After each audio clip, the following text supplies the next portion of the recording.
A big thanks to Napoleon Grills for sponsoring this episode. I bought the most amazing chuck steak and I'm gonna share it with you. I think chuck steaks are the most amazing invention since Neil Armstrong went to the moon. I absolutely love chuck steaks and I made a ton of videos about them. For instance, this time when I had this beautiful chuck steak and I seasoned it with my favorite rub that I usually use for briskets. Then I fired up my Napoleon Apollo smoker and dialed it in to smoke at a temperature of 120 degrees Celsius. I put the chuck on and started making a mopping sauce. I kept smoking and mopping until I had a beautiful bark on the outside. Once the core temperature hit 92 degrees Celsius, I took it off the barbecue, wrapped it up in butcher's paper and let it rest. Finally slice into it and discover the beautiful world of smoked chuck steaks. And it was an amazing experience because chuck steaks are very versatile. We call it a chuck roast or a chuck steak depending on what we do with it. I also use chuck for steak. For instance, when I want to get a steak with a lot of flavor on it. Take some fresh herb, brush it onto the steak, and then when you slice into it, you get a slice of heaven. Beautiful steak on the inside, beautiful crust on the outside. If you're a freak like me, you look online for beautiful things, and some people like to look online for old cars or a new home or maybe a TV. Me personally, I check everything online about meat. It's kind of like a little twist I have. But then, with this little twist, I found something that blew my mind. I found this and I just had to have it. Yes, this is a chuck steak. It is a Kagoshima A5 BMS 12 wagyu chuck steak, and I've never ever seen this before in my whole life. And there's only one thing I can do with this steak, and that's grill it. I want clean grilling. I don't want to add any flavors to that steak. It's freaking amazing as it is. So I'm going to be cooking on my gas grill. And I'm going to put in my cast iron griddle. I'm going to turn on the 3 burners that sit underneath that grill plate. It's going to bring it up to the perfect temperature to sear a steak on. I need enough heat to get a beautiful crust on that steak and at the same time low enough to cook it to perfection. And that cast iron is going to hold enough energy to release it once that steak hits the plate. Once my cast iron griddle hit its smoke point, I'm going to hit it with a little bit of paper towel just to clean it off all the residue that's left on it or any leftover oils. As you can see, there's some oil on the paper and it's a good thing it's not on my steak. I'm going to slowly put my steak on the grill plate. Now all I need is caramelization on the outside. So I want a nice, light brown crust. That's what I'm looking for. And as you can see, the steak starts melting. All of the oil from the steak is starting to seep out onto the griddle plate. That's gonna fry the steak on the grill plate and create a beautiful crust. And that's how you know you got a good steak. You don't need to use any olive oil to get it pre-fried or like to build up that crust. It's all coming by itself. I'm gonna do a quick check to see what the bottom looks like. You can see I got a beautiful brown color building up, but I also have some lighter spots. So I want to put some weight on the steak, making sure it cooks evenly. Once I got that beautiful crust, it's time for the flip. It's time to get the beautiful steak off the grill and onto the board. And what I'm looking for, I think I have achieved. I can take a peek on the inside, see what the color looks like. The chuck consists of a few different muscles that are cut together, like this eye right here and another eye right there and these 2 steaks.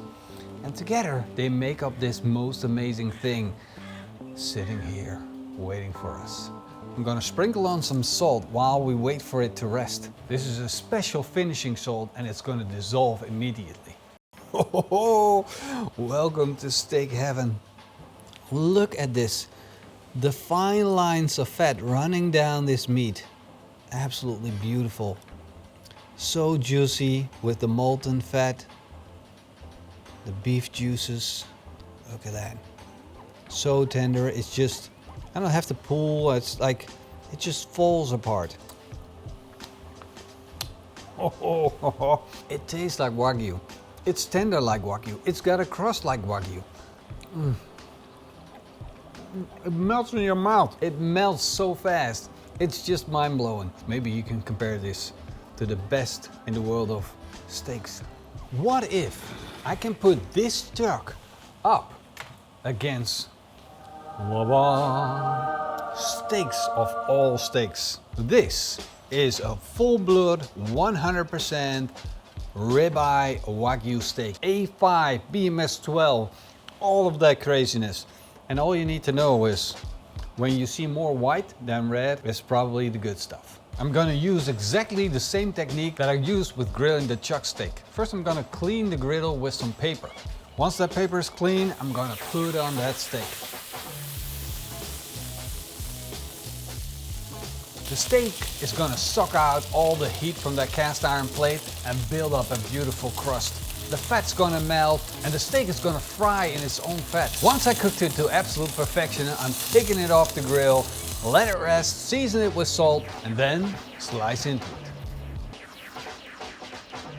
This is the absolute pinnacle of steaks, the most beautiful thing known to man about steaks. The wagyu steak. Not just any wagyu steak, 100% full-blood kagoshima A5 BMS 12 steak. If you're looking for a once-in-a-lifetime experience, this is the one. But the big question is, can you taste the difference between this and the chuck steak? I'm gonna do a side-by-side comparison and have a steak enthusiast do a blind taste test. Tasty. Which one was the chuck steak? I think the second one. So you can taste the difference. So it's clear, there's a difference between a ribeye and chuck steak from the highest quality beef in the world. And of course that's logical, but they're very close together. But then you might wonder, what are the differences? The difference is that the ribeye steak is so much finer in grading. So all of those muscles consist of little fibers, and those small little fibers, they're just finer in the ribeye than the chuck. The chuck is more of a working muscle, so it has coarser fibers. Is that something you should worry about? Well, yeah, you should worry about it if you're paying that much. A good wagyu steak will cost you somewhere between 250 euros to up to 500 euros per steak. But if you take a chuck steak, that's going to be way cheaper. So if you want to have the wagyu experience and you don't think that a little bit of end result is going to matter, then you're totally fine with that chuck because it's a good alternative.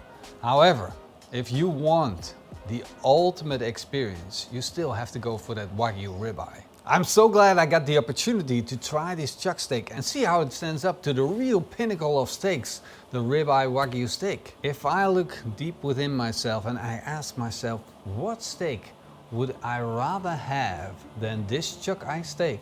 Then I would choose this beautiful Black Angus ribeye.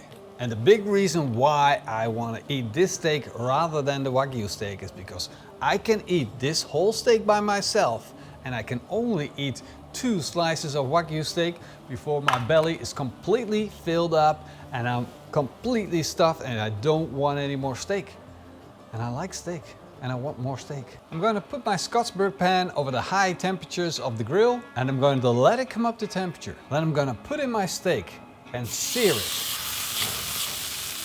All the time while cooking the steak, I'm going to close the lid of the grill, letting the steak build up a crust and get up to temperature at the same time. Once I got a good sear, I'm going to add a lump of butter, let it melt, add 2 cloves of garlic, a twig of parsley, and let that steak build up a crust. Once that core temperature hits the magic mark of 54 degrees Celsius, it's time to let it rest with a little bit of salt and pepper. And this steak, with this technique, or grilled on a cast iron grill over charcoal, my absolute favorite.